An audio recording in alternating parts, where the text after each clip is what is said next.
Welcome to Assessing Your Leaders. I'm Pastor John Church, and I will be guiding you through this part of your training where we will look at a situational leadership model that will help you determine exactly how to coach your small group leaders. We're going to be looking at a situational leadership model that was developed originally by Dr. Paul Hersey of the Center for Leadership Studies.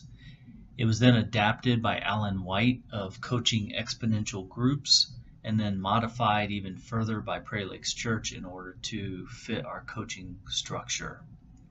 I'm going to give you an overview of the model, and then we will go through each quadrant individually. The overview is there are 4 quadrants: S1, S2, S3, and S4. Quadrant S1 is very high in instruction and low in relationship. There's a lot of directing, a lot of giving answers, providing guidance in this particular quadrant. As we move into S2, the relationship becomes more important. The individual support of the leader becomes more important, and it's becoming less about giving answers and directing and more about developing the relationship while you're still providing the guidance and instruction. As we get into S3, it's starting to shift more into relationship and support, and becoming less on directing and instructing. And then by the time we get down to S4, we're talking about mature leaders who don't need as much direction, and it's really more about question asking and supporting and continuing to build that relationship just to ensure that the group is continuing in the right direction. Okay, so let's take a look at each quadrant individually. S1 is the beginning stage. The group is asking about what's happening here. They're trying to figure things out and get the lay of the land. It's important to note at this point that you're going to be coaching different types of groups. Some of the groups you will coach will only be going through the particular sermon series at the time, and that group might only be together for 6 or 7 or 8 weeks. And that's a group that you're going to meet with at the beginning to make sure the leader's got everything they need. You're going to be checking in somewhere in the middle to make sure that things are going well, and then you're going to be following up at the end to make sure that you've got all the information you need to kind of pass on to PLC staff, and then just sort of debrief the group. This particular model will help you with that type of group. It'll quickly give you a snapshot of where to put the leader and then how to coach them. This model will also help you even more with the continuous groups that are going to be meeting throughout the year and might even be together for a couple of years or so. So regardless of the type of group you're coaching, this model will help. And in the beginning stage, as people are asking what's happening, typically it's a newly formed group, and this is going to be the first 6 to 10 weeks of the group. People are getting a lay of the land, and they're getting a sense of the dynamics and the chemistry and just starting to figure things out. As a coach, you're going to want to have a good idea of whether or not the small group leader has completed the Right Now media training. That small group leader training is a requirement, and if they have not done so at this point, you're going to want to facilitate getting them through it. The other area that you're going to want to follow up on is, has the small group leader gotten a yes or no confirmation from every individual or couple that has been handed to them that might be a participant in the group? What we want is, we want to know where everyone's at in terms of did they make it into a group, or do we still need to find a place for them? What we don't want is a small group leader sending an email out, not getting a response, and just assuming that maybe that person didn't want to be in the group. We want to make sure we know where everybody landed. And so part of your job as a coach is to follow up on that, make sure that the small group leader has gotten a yes or no confirmation for everyone. If you find that there are people that could not be in the group for whatever reason, and maybe they need to find a different group, meets on a different time, or something has changed in their life and they've got some different requirements, funnel that information back to the Prairie Lake staff so that we can find the right fit for that person. We don't want anyone falling through the cracks. So in the S1 quadrant, as a coach, you're going to be providing a lot of guidance and structure. You're going to be giving a lot of answers. You're going to be helping the small group leader, particularly if they're a brand new leader, understand just how to get things up and running. Now, if they've gone through the small group leader training, that's going to help them a lot in that area, and you'll be able to sort of augment anything that they've learned in the training. You're going to meet with them a couple times a month, checking in, seeing how things are going, and in the process providing that care, guidance, and encouragement. No matter what quadrant we're in, that care, guidance, and encouragement will be critical at each one. Okay, let's take a look at S2. S2 is the exploring stage. People are asking, do I belong? This is within the first 6 months. People are trying to figure out, is this where I really want to be? Is this the community that I can fit into? And the small group leader at this point really should be delegating tasks. What we don't want is we don't want small group leaders who are just taking on all the responsibility. They will eventually burn out and might even develop a resentment for the group, thinking and believing that maybe the group isn't helping or contributing. Ways that a small group leader can delegate very easily is the social calendar, hosting.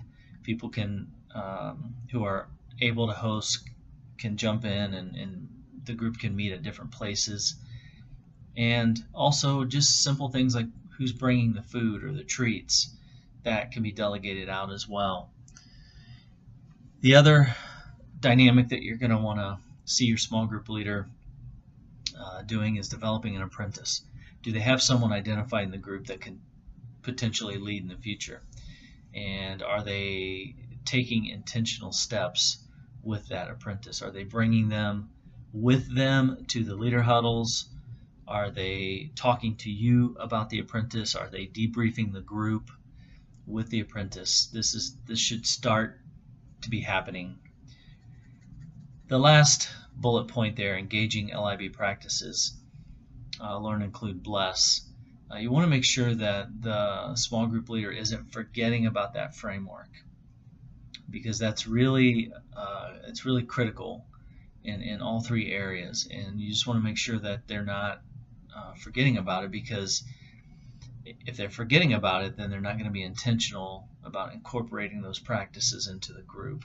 So processing that with them, asking about how it's going, and maybe even brainstorming with them ways to engage those practices will be part of that S2 quadrant. You'll be meeting, checking in with them a couple times a month, and continue to provide that care, guidance, and encouragement. Particularly in S2, the group is off the ground and it's running, and now people are trying to figure out whether or not they really belong. This could be a time where the small group leader is questioning, am I doing things right? How is this going? You may start to have some conflict or some chemistry dynamics that may not be quite right show up, and so the small group leader could be at a place where they're trying to figure out what next steps to take. So that encouragement, that guidance is going to be really important for them in the S2 quadrant. Okay, let's move to S3. The S3 quadrant is the developing stage. Everyone is asking, what's my role?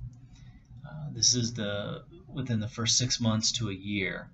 So people have decided, this is where I want to be. I believe this is going to be my community. I can kind of fit in here. I just need to figure out what I'm bringing to the table. So in terms of the small group leader, you want to make sure that they're sharing leadership, particularly with the apprentice. And hopefully by now they've identified someone and they've started delegating and pulling them into more of the leadership. You also want to see the group have regular rhythms of the bless practice. So as people are trying to figure out their role, the bless practice is really going to be helpful, because it can include more people in the logistics of setting this up, or in the dynamics of actually helping they could find a place where they fit. This is the blessed practice. Demonstrating God's love with no strings attached is a practice that can slip pretty easily in a group. That's why it's important to keep that in the forefront of the leader's mind. A lot of the blessed opportunities don't necessarily fall within the time frame of when the group meets. So it's easy to let it slip because people are busy, and if they're going to really engage this practice, it'll probably be outside of group time. It could look like people doing things on their own, coming back and talking about it and processing it. It could look like the group as a whole going somewhere and engaging a local partner or helping one another in some way outside of group time. There's lots of opportunities there, but keep that in the forefront of the leader's mind. In the S3, it's you're developing more of the relationship, and it's becoming less directive or instructive. And by this time, the leader's finding his or her groove, and you're just focusing more of your time on building that relationship. And so the providing care, guidance, and encouragement is really critical at this point. Okay, let's move to S4. S4 is the establishing stage. The group as a whole is asking, who are we? People are starting to find their place, but as a group, what is our identity? What are we doing? Where are we headed? What are we about? And so that's beyond the first year. Now, hopefully, a group has gotten to some of that before the first year, but oftentimes, groups that are together for 2 years or so, it really takes the first year for people to get comfortable and to start feeling like they really fit in. So in terms of the group leader, you want to make sure that they are facilitating in a way that people are sharing life with one another, because as people are asking, who are we?